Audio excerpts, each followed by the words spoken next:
I generally do not read out of books for any of my videos, and I have never before, but I don't see anything wrong with it, and I will at this point.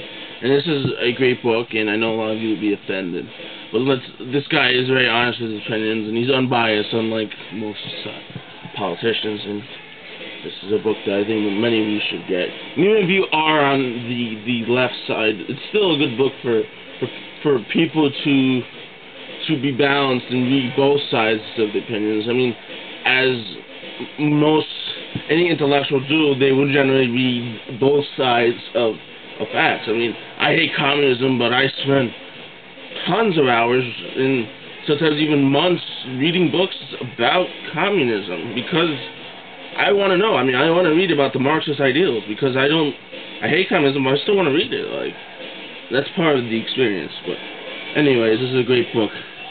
Here's a quote. It's all part of the No Illegal Alien Left Behind program. And that's a great quote right there. And here I go. Regarding education, take a morning drive to any port of entry along our border with Mexico. During the school year, what will you see? Try scores of Mexican children crossing our border, often in sight of immigration, and Border Patrol agents who are prohibited from detaining them. Backpacks in hands, these students come to American schools because they can't get a decent education in their own country. In fact, each year, 65,000 undocumented students, illegal aliens, graduate from our nation's high schools.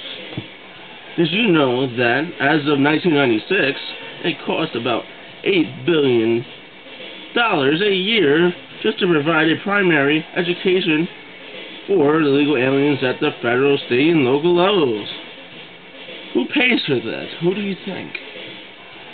The Mexican government? Sorry, senor, you do and I do, even as our schools panhandle for teachers and supplies and much-needed resources to modernize aging buildings and outdated technology. It's all part of the No Child, No Illegal Alien Left Behind program. And there's more. Let's not forget to factor in Medicaid and welfare handouts to the children of illegal aliens. I realize most adult illegals don't get Medicaid or welfare because they tend to avoid any and all contact with the federal government. But their children do, especially those born in the United States. Why? How do their children qualify? I'll tell you. According to the 14th Amendment to the U.S. Constitution, all persons born or naturalized in the United States and subject to the jurisdiction, therefore, are citizens of the United States and of the state wherein they reside. Bet you forgot that one. Funny how the illegals who can't read English somehow know this, which explains why tens of thousands sneak into our country every year to have their babies, so-called U.S. citizen babies, are then entitled to other taxpayers supply government benefits. And when they turn 21, they can sponsor the immigration of other relatives, becoming anchor babies for each clan.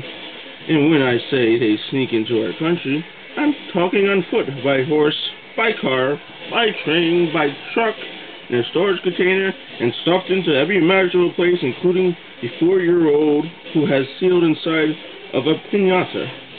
They'll stop at nothing to shoehorn their way into America. In a nutshell, using the most current figures, here's what illegal aliens and their children cost U.S. taxpayers on an annual basis at the federal level. $2.1 billion to lock up illegals in prisons. $2.5 million in Medicaid. $2.2 billion in uninsured medical costs. $1.4 billion in federal aid to schools. $1.9 billion in food stamps, WIC, and free school lunches. Now, the next time you get paid, take a hard, long look at your pay stub. Focus on the column where it says federal income taxes withheld. That's the money you earn, but don't get to keep. Then remember this: a portion of the cash the government has taken from your wallet is paying for the $10 billion handout. Very good story. Remember, it's all part of the No Illegal Alien Left Behind Act.